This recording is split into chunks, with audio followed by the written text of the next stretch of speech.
party's headquarters this afternoon, the party's campaign committee ridiculed some of the content outlined by the PNP in the 54-page document. Amoy Harriet tells us more. First of all, it clearly seemed to have been a very rushed and hurriedly prepared document, just by way of how it was laid out and the errors that were in the document, forces us to conclude that not a lot of thought went into it. Chairman of the Jamaica Labour Party's campaign committee, Dr. Christopher Tufton, earlier Thursday, the governing party called a press conference where its 5-member panel slammed the recently published manifesto from the People's National Party, picking apart the document page by page. Dr. Tufton pointed to what the party says were several spelling errors and inaccuracies. The one that was quite outstanding to us is the reference to, in the table of contents, of 8 pillars, then the address by their leader of 10 pillars in the document, the same document, and then the term love, Jamaica love, which has each letter referring to a document, an area of focus, and that is 11 areas of focus. So the first question I would ask is, what is it? Is it a pillar of 8, a pillar of 10, or a pillar of 11? Now, one by one, the panel members took turns to criticize policies presented by the PNP in different areas to include health, finance, education, and foreign policy. Finance Minister Favour Williams questioned some figures presented in the PNP's manifesto. They said that their many promises will cost 10% of discretionary funds. First, I'd like Jamaicans to know that there is no major line item in the budget called discretionary funds. So for the PNP to be speaking of discretionary funds, it shows their fundamental lack of understanding of this country's budget. Now, Education Minister Dr. Dana Morris-Dixon went as far as to accuse the PNP of publishing an AI-generated document. When you look at the manifesto, it is indeed a cut and paste of the Andrew Holness administration's policies. So as I read the manifesto, and I put on my hat as a former lecturer at UWI who used to have to mark master's theses, I had to wonder, why did it sound so much like what we're already doing? It couldn't just be that, you cut and paste. Now, I'm a big proponent of using artificial intelligence. And so as I thought through it, I realized that this must have used AI. And so I asked ChatGPT, I prompted ChatGPT to write an education plan for Jamaica. Did it in ChatGPT 5. And when the results came, which I have here, sounded just like the manifesto. The education section sounded just like that. Meanwhile, the JLP says its manifesto is ready and will be made public at the appropriate time. Amoy Harriet reporting for CVM News. The People's National Party PNP today says it is concerned over the continued delays by the Jamaica Labour Party in finalizing arrangements for the upcoming national debates set to begin next week. In a release today, the party says despite repeated confirmations, the Jamaica Labour Party has now missed 2 critical planning meetings with the Jamaica Debates Commission, JDC, including one rescheduled for 2 p.m. today at their own request. According to the PNP, at the appointed time, the PNP's debate coordinator was present and ready to proceed, but no JLP representative attended. When contacted, the JLP's designated negotiator, Mr. Delroy Williams, indicated he was in Maypen and unavailable, despite having confirmed the meeting in advance. The PNP General Secretary says the delays are unacceptable and notes that the debates are a vital part of Jamaica's democratic process, giving citizens an opportunity to hear from all parties on issues that matter most. With the first debate set for Tuesday, the JLP's repeated no-shows are severely limiting the time available for finalizing important details and show, quote, a troubling disregard for the public. the process and the work of the independent commissioners who facilitate these events. Dr. Campbell says he empathizes with the members of the JDC who are doing their utmost to ensure fairness and transparency, and commends their dedication under these, quote, trying circumstances. Fears even more chaos as campaign convoys hit the streets. With the general elections just weeks away, the NRSC says it's up to both major parties to show that lives matter more than political momentum. Raymond Morrison, CVM News. With election season in full swing, politics is once again proving to be a family affair. In this CVM News series, Generations in Politics, Amoy Harriet spoke to children of politicians who are now grown up and charting their own course in politics. From the chambers of parliament or even in the heart of constituencies, some of Jamaica's political figures share more than party affiliation. They share the same blood. Across Jamaica's political landscape, a number of today's officials are following in the footsteps of their parents who once held public office. Patricia Duncan Sutherland is a member of the People's National Party, a path she says was influenced by her late father, Dr. D.K. Donald Keith Duncan, who was a long-standing member of the PNP. I live on the shoulders of my father. It has significantly influenced how I choose to do politics and the party that I choose. I don't choose a party just because he was in the PNP. I choose the party because of what the party believes in. She recalls being a daughter of a politician came with a different kind of childhood. Because he's on the road all the time and because politics takes up so much of yourself, he was not as available when I was growing up.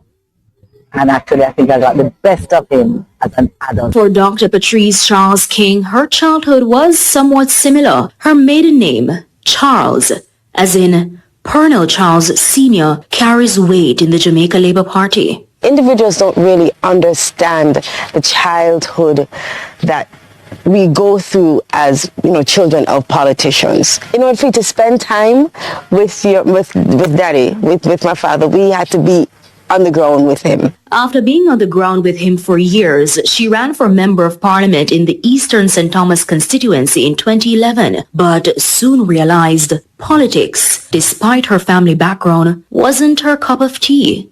I think the reason why I got into politics in 2011, one, my father asked me to, and two, it was because not because I like politics. Can I say that? I don't like politics. I really don't like politics. What I love is change. And so that's one of the things as a daughter of a politician that we were indoctrinated into creating positive change for individuals, for serving the least of us. Now, unlike Dr. Charles King and Mrs. Duncan Sutherland, Mikhail Phillips's parents were more cautious about him joining politics. His father, Dr. Peter Phillips, is a former leader of the PNP. When I told my father I was interested, he at first said to me, to reconsider. And I wouldn't say dissuaded me, but was very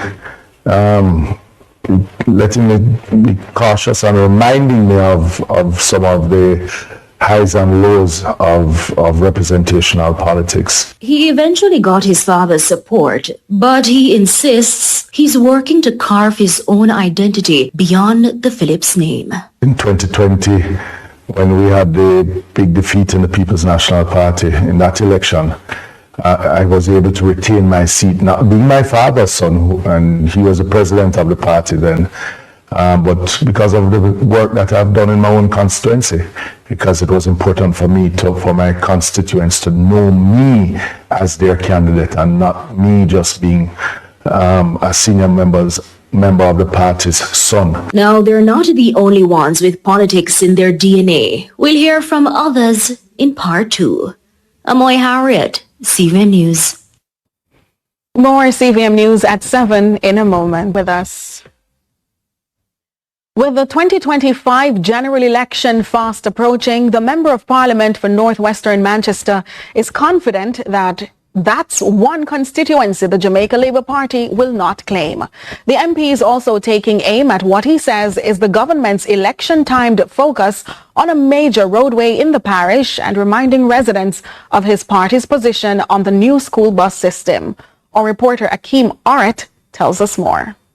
As the political season heats up, Northwestern Manchester MP Michael Phillips is making a bold declaration. His constituency, he says, is firmly in the People's National Party's corner. We're not trouble nobody. But if Andrew Holness and the other people them think that them going to get Northwest Manchester, well, them have one thing coming. But his confidence doesn't end there. He's accusing the government of suddenly prioritizing repairs to the Winston Jones Highway, a roadway he says residents have been pleading to have fixed for years. The amount of people that has died on Winston Jones Highway from the potholes that was there. And as election come, them spending over $100 million out of Winston Jones Highway. Prime Minister, you should be ashamed of yourself. He also reminded constituents of the PNP stance on the new school bus system. The PNP stands on our plan to move 20,000 students on a daily basis on a school bus system better than what the JLP has proposed. We will not back down from that. With the election countdown underway, both major parties are expected to intensify campaigning in the coming weeks. Michael Phillips was speaking at a PNP tour meeting in northwestern Manchester recently. Akeem Aret, CVM News.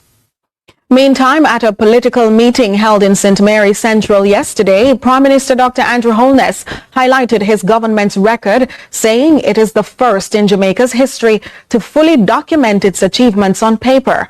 Speaking at the JLP's conference, Holness argued that even the opposition People's National Party, PNP, cannot dispute the administration's accomplishments and urged voters to compare his government's record with any previous administrations. Zor Grant has more. Prime Minister Andrew Holness did not shy away from taking aim at the opposition, telling party supporters that even the most committed PNP supporter must acknowledge his government's work. I ask all of you to hold up the achievement books because you have it here in the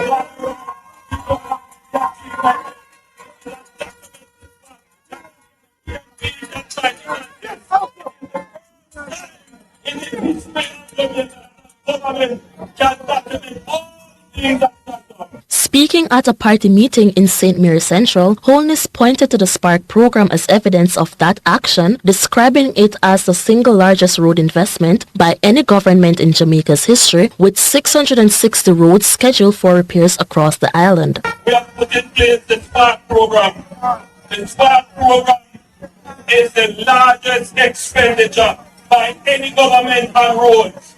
660 roads will be repaired all across Jamaica in this first installment of the Spark program. Already, work on the Spark program has begun in this parish, and in that patching of road, it is the total rehabilitation. The Prime Minister said infrastructure is only one part of the plan. Job creation will be the next major focus, with developments planned in urban centers across all parishes. He emphasized these are not just call center jobs, but real employment in areas such as logistics, technology, and other high-value industries. We are looking for all the urban centers in all the parishes to make the developments here. What that will mean? It will mean more jobs for all the young people together here.